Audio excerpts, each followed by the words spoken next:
નમસ્કાર, હું છું પ્રેરણા. આપ છો રાષ્ટ્રીય ન્યાયાલય ગુજરાતના મહત્વના સમાચારની વિસ્તારથી વાત કરીએ તો કેન્દ્રીય બજેટ 2026-27 આજે સંસદમાં 11 વાગે રજૂ કરવામાં આવ્યું હતું. કેન્દ્રીય નાણામંત્રી નિર્મલા સીતારમણ દ્વારા ઐતિહાસિક 9મી વખત રજૂ કરાયેલા બજેટમાં અનેક મહત્વપૂર્ણ ઘોષણાઓ કરવામાં આવી છે. પરંતુ જાણકારોના મતે આ બજેટ આમ બજેટ સાબિત થયું છે, જેનાથી શેરબજારના સેન્સેક્સમાં પણ મોટો ઘટાડો જોવા મળ્યો હતો.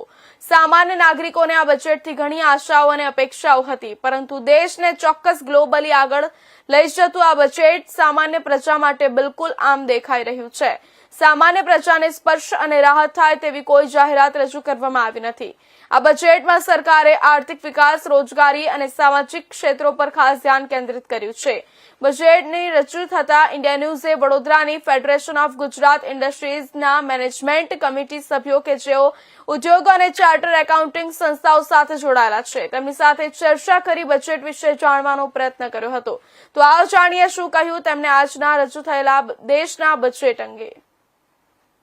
વખત સરકારે ઇન્કમ ટેક્સમાં જે રાહતો આપવાની હતી નોકરિયાતોને, કરદાતાઓને, એ ગયા બજેટમાં એમને મજબૂતાઈથી મૂકી છે.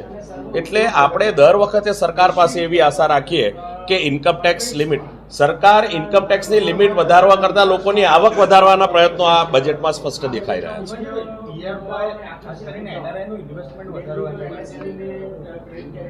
સરકારનો અભિગમ એ છે કે ભારત દેશના કોઈ પણ નાગરિકને ક્યાંય ટેક્સ રિઝીમથી તકલીફ ના થાય, અહીંયા એને કોઈ પણ જાતની ટેક્સની ઝંઝટમાં કોઈ નવા પ્રોબ્લેમ્સ ઊભા ના થાય, એની માટે સરકારે એકદમ સરળીકરણ સાથેનું એક આ બજેટ મૂક્યું છે. ઇકોનોમીના બધા જ સેક્શન સારું એવું કવરેજ કર્યું છે. Right from fiscal deficit, layout, budget layout, એ બધું જ આપણે આમ જોવા જઈએ અને right and till to the address to the farmer. તો આજે બજેટે બધી જ વસ્તુ ટચ કરી છે અને ઘણી બધી ડિટેલિંગમાં યોજનાઓ અનાઉન્સ કરી છે. તો હવે દરેક યોજનાની નીચે આપણે સમજવાનું રહ્યું. ફોર એક્ઝામ્પલ, આજે 7 સ્ટ્રેટેજિક સેક્ટર્સ, એટલે 7 સ્ટ્રેટેજિક એટલે બાયો ફાર્માથી લઈને ટેક્સટાઇલ સુધી, એટલે એ બધાનું શું અલ્ટિમેટલી આપણને જે બીજી યોજનાઓ એનાઉન્સ કરી છે એ યોજનાઓનું શું ઇમ્પેક્ટ આવશે અને શું ઇફેક્ટ આવશે એ આપણે હવે ડેફિનેટલી જોવાનું રહ્યું. ગુજરાતનો આમ જોવા જાઓ તો એક તો ફ્રેટ કોરિડોરની જે વાત છે એની અંદર ગુજરાતને ફાયદો થશે. પછી જામનગરની અંદર જે આયુર્વેદિક વાળું જે આવે છે, અને બીજું કે આઈ થિંક કે ગુજરાત આજે એક સ્ટેજ ઉપર તો હવે તો ખાલી ગુજરાતને સરકારે જે એફડીઆઈ ખોલ્યું છે, જે મીન્સ લાઈક એફડીઆઈને જે રાહત આપી છે. ફોર એક્ઝામ્પલ, એ લોકો જે એમના ક્લાયન્ટ્સને જે માલ અહીંયાથી બનાવીને વેચે, ફોર એક્ઝામ્પલ ગૂગલ ને આ બધા, એના ઉપર જે ટેક્સની રાહત આપી છે, તો આજે ગુજરાત તો ઓલરેડી એફડીઆઈ ન્યૂ ઇન્વેસ્ટમેન્ટ માટેનું પ્લેટફોર્મ તૈયાર જ છે.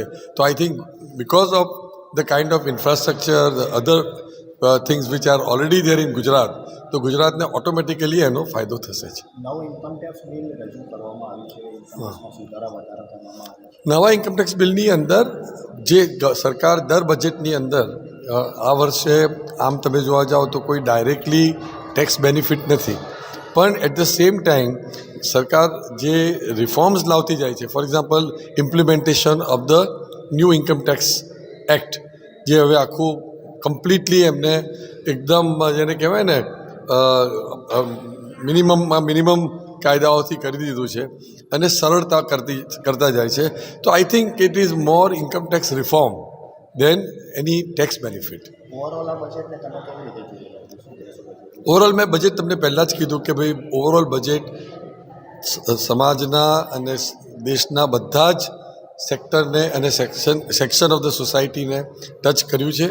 એટલે ખાલી હવે આપણે જોવાનું એ રહ્યું કે જે યોજનાઓ સરકારે જાહેર કરી છે એ કેટલી જલ્દીથી અને ઝડપથી ઇમ્પ્લિમેન્ટ થાય છે, તો એનાથી આપણને પછી એના બેનિફિટ દેખાશે.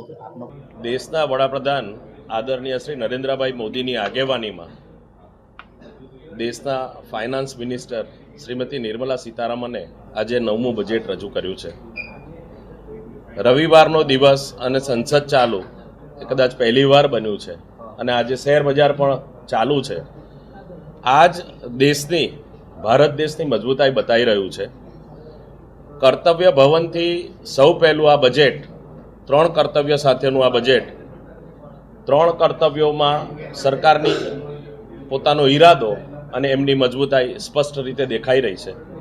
એમએસએમઈની વાત કરીએ તો એમએસએમઈ માટે આ વખતે સરકારે 10,000 કરોડ રૂપિયાનું ફંડ આપ્યું છે અને સાથે સાથે 2 ટાયર 3 ટાયર સિટીની વાત કરીએ તો નાના જે શહેરો છે એમને પણ ઇન્ફ્રાસ્ટ્રક્ચર માટે સરકારે 5 વર્ષમાં 5,000 કરોડ આપવાનું નક્કી કર્યું છે. જે પ્રમાણે પ્રોજેક્ટ મૂકશે એ પ્રમાણે એમને પૈસા મળશે. નાના એકદમ સૂક્ષ્મ ઉદ્યોગો ગૃહ ઉદ્યોગો માટે પણ સરકારે 2,000 કરોડ રૂપિયાનું પ્રાવધાન કર્યું છે. સરકારનું સૌથી વધારે ફોકસ બાયોફાર્મા અને સેમિકન્ડક્ટર પર દેખાઈ રહ્યું છે અને એ જ સ્પષ્ટ છે કે ભારત આત્મનિર્ભર બનવા તરફ ખૂબ ઝડપથી આગળ વધી રહ્યું છે અને સરકારનો જે અભિગમ છે કે ઇઝ ઓફ ડુઈંગ બિઝનેસ માટે એમને જેટલા સુધારા સિંગલ વિન્ડો સિસ્ટમ માટેની જે નવી બાબતો પ્રાવધાનમાં મૂકી છે, વીસીસીઆઈ અને સમગ્ર એમએસએમઈ પરિવાર તરફથી સરકારના આ બજેટને અમે આવકારીએ છીએ. સરકારનું આ બજેટ આર્થિક સુધારાઓનું બજેટ છે અને એમએસએમઈ ઉદ્યોગો. કેન્દ્રીય નાણામંત્રી નિર્મલા સીતારામન દ્વારા આજે કેન્દ્રીય બજેટ 2026-27 રજૂ કરવામાં આવ્યું છે. આ સંદર્ભે આપણી સાથે એફજીઆઈના કમિટી મેમ્બર્સ હાજર છે. આપણે તેમને જાણીશું તો કેવું રહ્યું બજેટ અને શું સંભાવનાઓ છે અને આ બજેટથી અર્થવ્યવસ્થાને કેવી દિશા અને દશા નક્કી થશે. સ્વાગત છે સાહેબ તમારું ઇન્ડિયા ન્યૂઝમાં. આજનું જે બજેટ હતું તેના વિશે શું કહેશો? આજનું જે બજેટ છે ને ઓવરઓલ ઇન્ડિયાના ગ્રોથને એક અલગ લેવલ સુધી લઈ જવા માટેનું બજેટ કહી શકાય.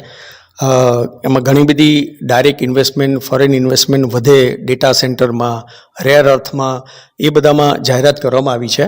જે એરક્રાફ્ટ મેન્યુફેક્ચરિંગમાં પણ ફોરેનનું કેપિટલ આવે, ઇન્ડિયામાં ગ્રોથ ઓપોર્ચ્યુનિટી વધે, ઇન્ડિયાની ઇમ્પોર્ટ જે ડિપેન્ડન્સી છે જે ઓછી થાય.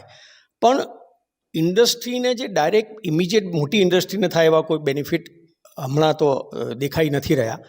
એમએસએમઈ અને એસએમઈ ઇન્ડસ્ટ્રીને ફાયદો થયો હોય એક એનાઉન્સમેન્ટમાં ખાલી એ લોકો માટેની એક પરફોર્મન્સ બેઝ ઇન્સેન્ટિવાઇઝ સ્કીમ કે ક્રેડિટ ફંડ જે ડિક્લેર કરવામાં આવ્યું છે કે જે તમે પરફોર્મ કરો અને ગવર્મેન્ટ પાસેથી ઇન્સેન્ટિવ લો, એવી જે વ્યવસ્થાની જાહેરાત કરવામાં આવી છે એક આવકારદાયક કહી શકાય.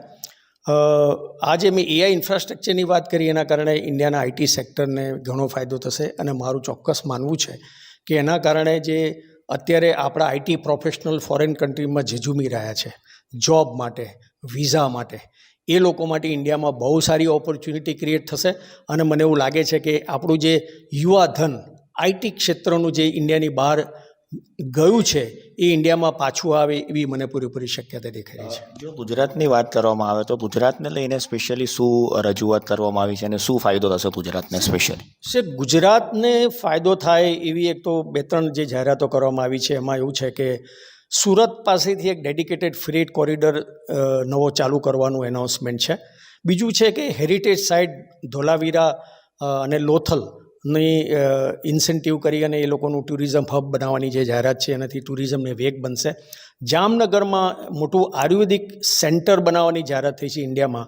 તો મારી દૃષ્ટિએ જામનગરમાં જે ઇન્ડિયાને હવે એવું છે કે મેડિકલ એલોપેથી સેક્ટરમાં તો ઇન્ડિયાનું વર્ચસ્વ છે, પણ આયુર્વેદિક અને યોગા ક્ષેત્રમાં પણ એનું વર્ચસ્વ વધે એના કારણે ઘણી જાહેરાતો કરવામાં આવેલી છે. એમાંની એક જાહેરાત જામનગરને સ્પર્શે છે કે જામનગરમાં આવું મોટું એક સેન્ટર ઊભું થશે. મારી દ્રષ્ટિએ એ સારું છે.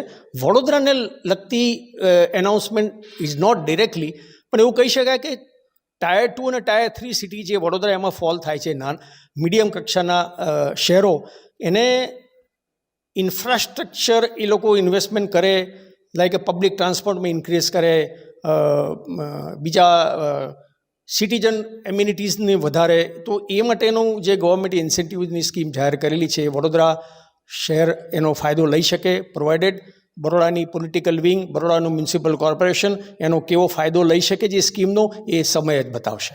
આપણો દેશ ખેતી પ્રધાન દેશ છે, તો ખેતીને ધ્યાનમાં રાખીને પણ નાના ખેડૂતો માટે તે જાહેરાત કરવામાં આવી છે, તો તેનાથી ખેતીને અને ખેડૂતોને કેટલો ફાયદો થશે? નાના ખેડૂતોને ફાયદો થાય એવી જાહેરાતો વર્ષ દરમિયાનમાં ઘણી થતી રહે છે, એટલે મને કોઈ એવી ડાયરેક્ટલી એક્સેપ્ટ 2-3 જે જાહેરાત કરવામાં આવી છે કે જે ખેડૂતોની આત્મનિર્ભર બનાવવા માટે, ખેડૂતોને પાકના માટેની જે સ્કીમ છે એમાં ગવર્મેન્ટની બેન્કો તરફથી સારો ફાયદો કરવામાં આવેલો છે, એના કારણે ખેતી ઉદ્યોગને વેગ મળતો રહેશે અને એક આવકારદાયક પગલું છે. ઇન્ડસ્ટ્રીઝને લઈને કોઈ ખાસ જાહેરાત કરવામાં આવી નથી. ઇન્ડસ્ટ્રીઝને ખાસી અપેક્ષાઓ હતી દેશથી, બજેટથી, તો એના વિશે શું? હવે એમાં એવું છે કે ઇન્ડસ્ટ્રીની આશાઓ તો ઘણી હતી, પણ ઇન્ડસ્ટ્રીના ટેક્સ સ્ટ્રક્ચર જે કહેવામાં આવે એ ખાસું ઓછું કરી દેવામાં આવેલું છે છેલ્લા 2 વર્ષથી. તો મારી દૃષ્ટિએ ઇન્ડસ્ટ્રીનો બધી નવી ઇન્ડસ્ટ્રીનો લાભ લઈ રહી છે, પણ સ્પેસિફિક ઇન્ડસ્ટ્રીને લગતા જે 2-3 પ્રોવિઝન છે એને ધ્યાનમાં લઈને, ધારો કે એરક્રાફ્ટ મેન્યુફેક્ચરિંગ છે, ડેટા સેન્ટર છે, એ સિવાયની કોઈ એવી સ્પેસિફિક જાહેરાત નથી કે જે ઓવરઓલ ઇન્ડસ્ટ્રીને ફાયદો થાય કે ટેક્સ સ્ટ્રક્ચરમાં કેવી ફાયદો એવું લાગતું નથી.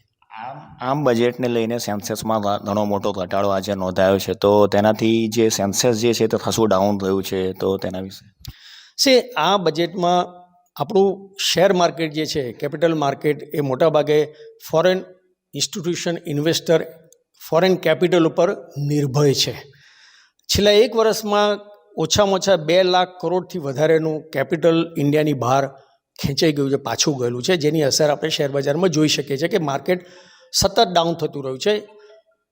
હવે આ બજેટમાં એવી આશા હતી કે એ ફોરેન ઇન્વેસ્ટરની જે લોંગ ટર્મ કેપિટલ ગેઇન જે છે કે જે ફાયદો થાય એમાં કોઈ જાહેરાત થશે, પણ એવી થઈ નથી. એટલે મારી દૃષ્ટિએ એક મોટો વર્ગ આમાંથી બહાર જઈ રહ્યો છે અને એમાં કંઈ ફાયદો થાય એવું લાગતું નથી. આપની દ્રષ્ટિએ કેટલા 10માંથી કેટલા પોઈન્ટ મળશે? 10માંથી મારી રીતે 7 થી 7.5 માર્ક આપી.